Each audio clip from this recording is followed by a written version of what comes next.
Hello, this is Dread, and in today's video topic, this is going to be an update on the Stormweaver that I decided to league start.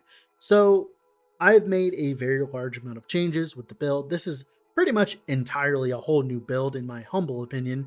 So, be ready for me explaining the whole build all over again. But to start it off, the idea is we're building around Elemental Storm. Elemental Storm is a spell that Stormweaver grants you that creates a puddle of damage around you based on the element that crits with it, right? And it stays there for a few seconds and has a cooldown. You can increase the cooldown recovery rate by grabbing that on gear or by grabbing the node that's after it that gives you the 150% cooldown recovery speed. I would suggest not playing this build until you have that node specifically. Now, another interesting thing is because of the way that the storm works, where it's a spell that sits on the ground and it's not quote unquote cast, like it's cast, but it's not like you're not casting it. You can run a lot of egregious things. Like, for instance, you could run more skill effect duration on it, you can run less cast speed stuff on it, you can actually even run controlled destruction on it because it doesn't crit. That's right, we're playing a crit non-crit build. We're critting for some of our damage, but mostly we're doing most of our single target by doing non-crit damage, which means we can actually abuse a few things on the tree and a few other things. Now, of course, there are other things that make this build viable. The next thing is we are running a cast on freeze setup where we have Ice Nova on one of them and Frost Bolt on the other. Uh, so Ice Nova, it casts on a Frost Bolt to have more freeze buildup, which freezes enemies faster because we're running them on cast on freeze. We want them to kind of like, we want more freezes for better for bosses and stuff like that. And more freezes, the better, right? Cool.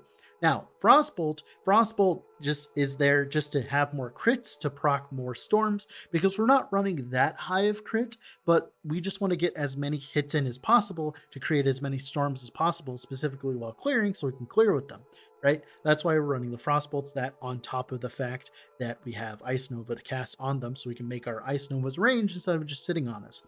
Important thing to note, if you're doing this build, I would heavily suggest getting a tier 3 or a little bit higher skill gem for Frostbolt instead of running a fully maxed out Frostbolt. The whole point of Frostbolt is just to simply hit things, crit things, and of course, be a vehicle for our Ice Novas. So there's no reason that you need to run a 50 mana Frostbolt when you could just run a 10 mana Frostbolt and it's literally the same experience. Frostbolt does not do enough damage to merit putting levels into it currently, but Ice Nova definitely does. It does enough damage for sure. Yeah, that's pretty much it for the cast on freeze setup. Now that cast on freeze setup not only gives us more crits, it also gives us more things. But what's really cool about this cast on freeze setup is it's mainly for our clear specifically, because like we don't need it for single target. For single target, we just simply have the elemental storms and comet and frostbomb. All three of these skills together end up doing a lot of damage. Now, to get into it more here about Frostbomb and Comet. So, uh, since we're running Elemental Storms, we like cooldown recovery speed because cooldown recovery speed is multiplicative with the Stormweaver's Ascendancy, which means we want to run any cooldown we can get. Turns out there is a one-handed shield called Arden's Mirage or whatever. It'll be on the screen. The idea here is we're just grabbing it for the 50% cooldown recovery speed. Now, it must be wondering, well, why are we sacrificing a whole slot for 50% cooldown recovery speed? To give you an idea, our storms are at a 1.4 second cooldown now, or 1.4, 1.5, it's 1.3, it's like somewhere around there. We can get a lot of storms on single target, which, you know, gives us decent single target, right? But this cooldown also double dips in a few other ways. So another way that this cooldown double dips is by utilizing Frostbomb. Frostbomb does just a absolute butt ton of damage. absolute butt ton of freeze buildup, and we have we have the cooldown recovery speed on Frost Bomb as well, alongside a spell cascade and a spell echo to get 4 Frost Bombs in total every single time we press the button. It can shotgun bigger enemies and does a lot of freeze buildup. But what's interesting is with all of this cooldown recovery speed that we're scaling, we actually end up with a 2-second Frost Bomb, which is absolutely amazing, because normally I think it's like a 4-second cooldown. So getting it all the way to 2 means we can spam it even more often on single target and give us those nice juicy freeze buildup, so that, you know, we can just simply put as many storms to the boss as possible. The reason why we like freeze buildup so much is because bosses are usually mobile, so we want to put them in their place by making them stand still, which is what the freeze is making us do really well with here. Now, that's pretty much it for that. Now, Comet just does an absolute butt ton of damage, and we're scaling cold damage, and like we crit with it sometimes.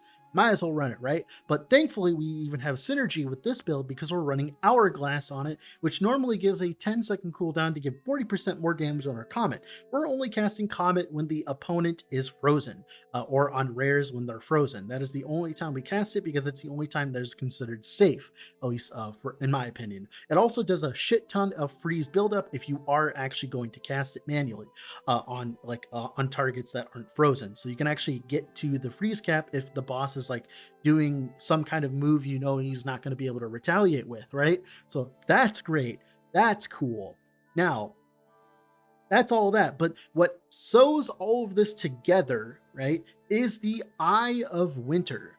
Eye of Winter currently, it shoots out a bunch of projectiles, and those projectiles can hit. They pierce enemies, and I think the main projectiles pierces enemies, and it also applies critical weakness on hit. This critical weakness is simply just added flat crit on enemies. The reason why we like this so much is it gives us even more crit, because we're not actually dealing crit damage. Like, we're dealing a little bit of crit damage here and there, right, incidentally with like Comet and Frost Bomb, but we're not trying to crit to deal damage. We're trying to crit to make more storms, and we want to do that in a way that is efficient stat-wise, which makes Eye of Winter one of the best skills to proc as many ice storms as possible, like we're doing in the footage here.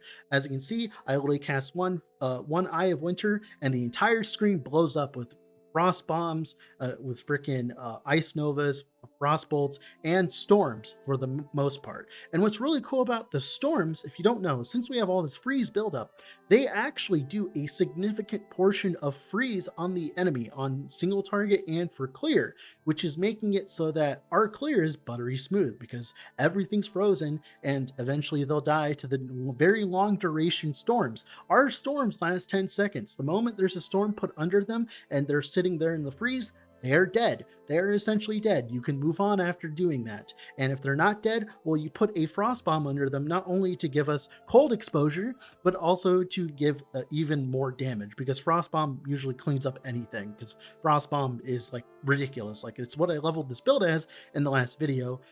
You can see that, but like frost bomb's really good too, by the way. It's really, really, really good. But yeah, that's pretty much it for how this build functions.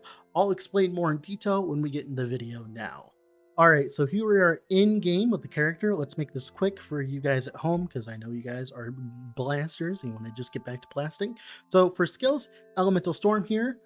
We are running Controlled Destruction, more damage. We don't care about the critting because it never crits. Persistence, more skill effect duration, which is also multiplicative with percentage skill effect duration. We have like 10-second storms right now. Considered casting, less cast speed, more damage. Doesn't matter the cast speed because we're not actually casting it, hard casting them. Magnified effect. Now, this is better than a damage support, because not only does it make the clear better and make the storms huge, it also increases overlap density on single target, because sometimes bosses move around, they do abilities, and you want to be able to hit the boss with as many storms as possible, because you can't move these storms. So you want to make sure that the boss is slow, moving, and mobile, and you also want to make sure you're getting as many overlaps as possible. That's pretty much it for Elemental Storm. Then for Comet here, very simple link here. Comet alongside Conk Effect. Inevitable Critical for extra crit. This makes it so we get all the way up to 100% crit, which means we can hit things for a decent amount of damage with Meteor. Then the last skill here, Hourglass, to give us 40% more cooldown and 10-second cooldown, but doesn't matter because we have a 6.67 cooldown. Then our cast on freeze here, our first one, just to give you an idea though, to have 2 casts on freeze, you need to enable one of the gems, then take off the other gem. So you need to take off your cast on freeze first, and then click on a spirit gem, and then make a new cast on freeze, and then you're good to go. It will not let you make another cast on freeze. It will try to upgrade the cast on freeze you have, or say it's invalid, but you can have multiple casts on freezes. So Ice Nova here, of course, really good. When it's cast on Frostbolt here, we get a lot of freeze buildup. Now, I don't believe these freezes, they work for the cast on freeze. They don't trigger it. I'm not entirely sure how that works, but and I don't think they can actually trigger the elemental storms, because I don't think triggers can trigger triggers, but I'll have to test that intensely to figure that out eventually. But essentially, it's just here to freeze enemies. That's all it's here for. Inspiration, make it have less costs, we're not spending as much mana, and execute to deal more damage on targets that are low life, which is usually like trash, which is what we care about. Then it might actually move this and change it for something else. I'm not entirely sure, but that's what we have right now. Frostbomb here. Frostbomb is the first skill that I 5-linked because it's just that strong. It is literally just that strong. We have Spell Echo. It gives us an extra Frostbomb, so we have 2 at this point, and more area, which is great because it's multiplicative with all of our area. Then we have Spell Cascade, which gives us 2 extra smaller Frostbombs, and those are great for clear, and they can overlap on targets that are big, right? Then we have Ingenuity for cooldown. Then we have Fast Forward to make it have less skill effect duration. This makes it so the Frostbomb happens faster, and we don't care about the damage as much on Frostbomb. We just care about making it pop faster, so when we're in those sticky situations, we can freeze things. And it's really cool because we stack a lot of skill effect duration on this to make our storms last a while. So having less skill effect duration on this makes up for that gigantic amount of skill effect duration we get. Now, I have Winter here. Arcane Surge, getting a 20% more mana per second, and 10% cast speed. Very good, turns out. Since the mana on it is like 117 currently, we easily get to that 800 very quickly. And guess what? Our skill effect duration does indeed apply to the Arcane Surge. We do not have to waste some points to get Arcane Surge on the passive tree, so we can actually grab other stuff, which I plan on abusing later. So that's going to be great. Then after that here, we grab Unleash to give us even more Eye Voiders. Remember, we don't care about the damage. We don't care about anything like that. We just care about the clear. So more projectiles, the better. And they can apply more critical weaknesses on hit. And they can crit more to create more storms. And they can freeze more. Then, of course, Arcane Tempo to make it cast faster. Because I like being able to move while I'm casting. And having fast cast speed makes the game feel much better. Hypothermia for our Curse currently. Then the second cast on freeze here, we have Scatter Shot and Frostbolt. Make sure to get a very low level Frostbolt. Make sure to get a low level Frostbolt. The reason why we care about this is specifically because of the mana cost. Right now it costs, right now every Frostbolt we cast costs 15 mana, which is significantly better than before, where you'd run like a level 13 Frostbolt and cost like 70 mana per. So make sure to go to a lower level, kill some stuff, or ask a friend, or just carry on some, lower level skill gems to run Frostbolt for extra clear. Then Grim Feast here, this just gives us a lot of energy shield on kill. It just makes our life so much easier while clearing. Then we also run Cannibalism on it so that we can get the 4% of life recovered on kill while supported skill is active. Now, this is a lot of meta skill gems. There's a problem. We don't have that much to begin with, but thankfully you can actually roll Spirit on your chest and Spirit on your amulet to be able to run this much auras. I would heavily suggest making sure you have Cannibalism because it is an S tier support for making your mapping feel amazing on any build that has any amount of life. It's really good. I really recommend Cannibalism. Now, let's talk about the passive tree. So the passive tree here, I'm just going to zoom out so you can take a picture of it with a screenshot. So here's the top and here's the bottom. We're taking these 2 ascendancies. Eventually, later, I'm going to be messing around with ascendancies, but mainly what we're going to try to do is grab Shaper of Storms for just shock, we would just want our things to shock and do a bunch of damage shot. Now, I'm not entirely sure how good that's going to be because of the fact that with the way that this is all set up, I don't think I'm doing that big of hits. So we might actually grab just Heart of the Storm instead, and then grab Scouring Winds, or we might just grab just double chill and Scouring Winds or whatever. Like, I'm going to mess around with it and tell you what's good when we get there. Yeah, that's pretty much it for that. Now here we're just grabbing some crit, some cast speed, some spell damage here, some mana regen. Mana regen is very important. Eventually we're going to be grabbing this energy shield and this energy shield recharge. We're grabbing this energy shield here, very large amount of energy shield here. Very good. Increased intelligence, good for getting your massive attribute requirements done. A lot of increased damage generic here. It just gives you reduced cast speed, which doesn't matter with this build because we're not casting that often. Then, of course, penetration over here. Lots of penetration here. This percentage mana recovery rate applies to your mana regen and the mana you get from your flask, which is good. Even more recharge rate and mana regen, getting the +1 to all spell skill gems, freeze buildup. Freeze buildup, of course, is very important with this build. You want a lot of freeze buildup in general because you want to be able to freeze things very quickly while you're mapping, and single target as well. More crit here. We just need a decent amount of crit. Right now, the amount of crit that I have seems like to be enough, but I might grab one more crit wheel just to make it more consistent. Probably this crit wheel down here because it will actually give us some cast speed if we crit recently. Then up here, some intelligence, some mana regen. Make sure you're always moving with this build. This node is very strong as long as you are moving. Then we're also running the skill effect duration node here. So we, because it's multiplicative with the more skill effect duration from the storms, and it leads to us having decently long storms. Then here, even more energy charge recharge rate and all that. Even more percent damage. These actually apply to the Ice Novas, and it also applies to the storms because the storms are a trigger skill. If you don't know, the storms are a trigger skill because it's like a cast on crit. Here you go. It is a trigger, and it's duration, and it has the orb tag, which is nice. So these are really good for that. Then even more crit chance. This note here, we get reduced critical strike damage bonus, but remember, we're not building around crit. We just want crit chance. That's all we want, right? Then here, even more freeze buildup and damage with hits against frozen enemies for that nice juicy percent damage. Now, let's talk about gearing, shall we? So for gearing here, the main thing that makes this all work is currently the Crest of Ardura, giving us that massive increased cooldown recovery speed. As you can see, we have massive cooldown on our Frostbomb and massive cooldown for our Storms. And I believe this applies to the cooldown of the meta gems, but I'm not entirely sure how that works yet. I know how it works in PoE 1, but not in PoE 2. Then here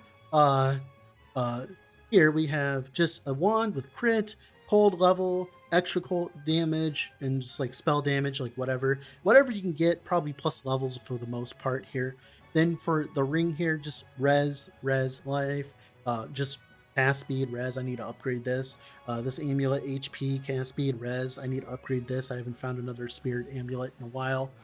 Then the chest here, this chest actually I dropped earlier, gave us a lot of spirit, which allowed us to run another cast on freeze setup, and it also gave us a very large amount of energy shield, which made the build feel a lot better. Then here, Dodre's Tenure. We're not casting our skills directly for the most part, so we're getting a lot of percent spell damage from it. To give you an idea, one of the largest spell damage nodes you have on the entire tree for this build is 45% increased damage here, and that's half of this. This is literally 2.5 pieces of spell damage on the tree. Like compared to this too, this is like 3 times as much as this node, and this one gives you 5% reduced cast speed. So Dodre's Tenure are very good. Eventually, when you get into red maps, you probably will have to swap this for actual gloves, but right now, this is pretty good. Belt, I need to upgrade. Boots, I need to upgrade. My flask, I need to upgrade. I need to get more of these. I need to get a lot of things, but that's going to be it for me today. With all that being said, this has been Dread. Off to go do something else.